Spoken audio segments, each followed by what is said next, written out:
Hello guys, welcome back to public bits of humanities. तो जैसा कि हम अभी 12th की एनसीईआरटी पढ़ रहे थे, हिस्ट्री की फर्स्ट चैप्टर हमने 7th, 8th और 9th यहाँ तक ये क्वेश्चन ख़त्म कर दिया था। अब हमें लास्ट क्वेश्चन करना है 10th वाला, डिस्कवरिंग द हरप्पन सिविलाइजेशन। तो चलो, Alexander Cunningham father of Indian archaeology है, ये हमने पहले की क्लासेस में पढ़ा है। तो अब कनिंघम का कन्फ्यूजन क्या था भाई, उसने जब आर्कियोलॉजिकल एक्सकेवेशंस किए थे तो उसने क्या क्या चीज़ें देखी, अब ये हम डिस्कस करेंगे। कनिंघम ने आर्कियोलॉजिकल एक्सकेवेशन किया कब था? मिड 19th सेंचुरी में। मिड 19th सेंचुरी मतलब अपन अंदाज़ा लगा सकते हैं कि 1850s के आसपास का ईयर में उसने किया था। उसने आर्कियोलॉजिकल एक्सकेवेशंस के टाइम पे किस चीज़ की हेल्प ली थी?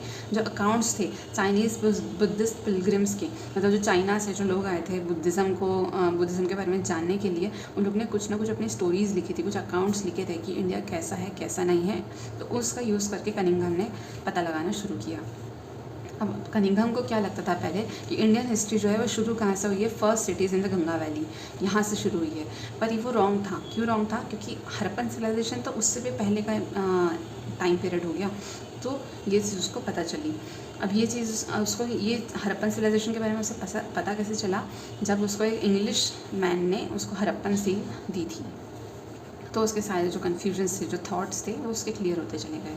ऐसे ही अगर अपन मोहनजोदारो की बात करें तो मोहनजोदारो को एक्सकेवेट किसने किया था? R.D. बैनर्जी। बताइए कि हरप्पा को किसने एक्सकेवेट किया था? अपन बहुत बार पढ़ चुके हैं। मोहनजोदारो को एक्सकेवेट किया था R.D. बैनर्जी ने, जिसका पूरा नाम है राखलदास बैनर्जी। हरप्पन सिविलाइजेशन के बारे में सबसे पहली बार अनाउंसमेंट किसने किया था वर्ल्ड को कि ऐसी कुछ चीज़ है? तो ये अनाउंसमेंट किसने किया था? जॉन मार्शल ने। कौन से ईयर में? 1924 में। अब आप पूछेंगे कि जॉन मार्शल है कौन? जॉन मार्शल वही director general of ASI, archaeological survey of India का डायरेक्टर जनरल था, और ये फर्स्ट प्रोफेशनल आर्कियोलॉजिस्ट था जो अपने इंडिया में काम करने के लिए आया था। जॉन मार्शल ने फोकस किया था हॉरिजॉन्टल एक्सकेवेशन पर, ना कि वर्टिकल स्ट्रेटिग्राफी पर। अब हॉरिजॉन्टल एक्सकेवेशन मतलब क्या? एरिया बड़ा कवर करना, और वर्टिकल मतलब क्या? एक ही एरिया में डीप में एक्सकेवेट करना। तो इसका फोकस था हॉरिजॉन्टल एक्सकेवेशन पर। वर्टिकल में स्ट्रेटिग्राफी मतलब कि जैसे स्ट्राटास होते, लेवल्स होते, तो उस पर इसका फोकस नहीं था। स्ट्रेटिग्राफी से हमें क्या समझ में आता है कि जो सबसे नीचे वाला जो लेवल है वो सबसे अर्लीस्ट होगा, और सबसे जो ऊपर का जो टॉप मोस्ट लेवल है वो सबसे रीसेंट लेवल होगा। तो इससे कल्चरल सीक्वेंस पता चल जाती है एक साइट की, कहाँ कैसे क्या चीज़ें होती रही। जहाँ जॉन मार्शल ने फोकस हॉरिजॉन्टल एक्सकेवेशन पर किया, वहीं R.E.M. व्हीलर जो था उसका फोकस वर्टिकल पे था, हॉरिजॉन्टल एक्सकेवेशन पे नहीं था। अब ये भी बात आपको याद रखनी है कि जितनी भी मेजर इंडस वैली सिविलाइजेशन की जो साइट्स थी वो सारी की सारी पाकिस्तान में चली गई आफ्टर पार्टीशन। सारी तो नहीं, पर मेजर साइट्स चली ही गई। अब अगर अपन देखें कि हमारे पास मॉडर्न साइंटिफिक टेक्निक्स है जो यूज़ करे जा रहे हैं हम, ताकि हम न्यू इन्फॉर्मेशन कलेक्ट कर सकें। R.E.M. व्हीलर की जहाँ पर ये बात हुई है तो याद रखना कि उनकी एक बुक है my archaeological mission to India and Pakistan. ये बुक का नाम याद रखना कि ये बुक किसने लिखी है। ये बुक उन्होंने 1976 में लिखी थी। अब आप देखो कि जैसे हमें पता ही है कि स्क्रिप्ट्स अनडेसिफर्ड रही है, तो स्क्रिप्ट्स नहीं, मटेरियल्स जो है उसी के से हम हरप्पन लाइफ को रिकन्स्ट्रक्ट कर रहे हैं कि क्या होगा और क्या नहीं होगा। जितनी भी फाइंडिंग्स हैं हमने उसको दो तरीके से बांट दिया कि मटेरियल या फंक्शंस। मतलब जो भी फाइंडिंग्स है वो देख रहे हैं कि वो किस मटेरियल से बनी है, दूसरी चीज़ कि उस चीज़ का फंक्शन क्या था। Traces of cotton at some Harappan sites, कुछ साइट्स पर कॉटन के ट्रेसेस भी मिले हैं।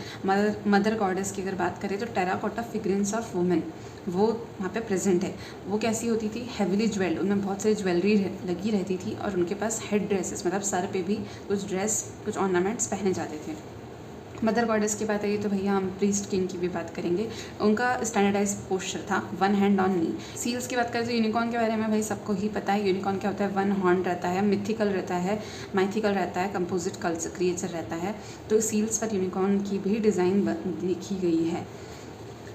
लिंगास मतलब conical stone object, symbol of Shiva की हम लिंग की पूजा करते ही हैं, अभी भी करते हैं, उस टाइम पर भी करी जाती थी।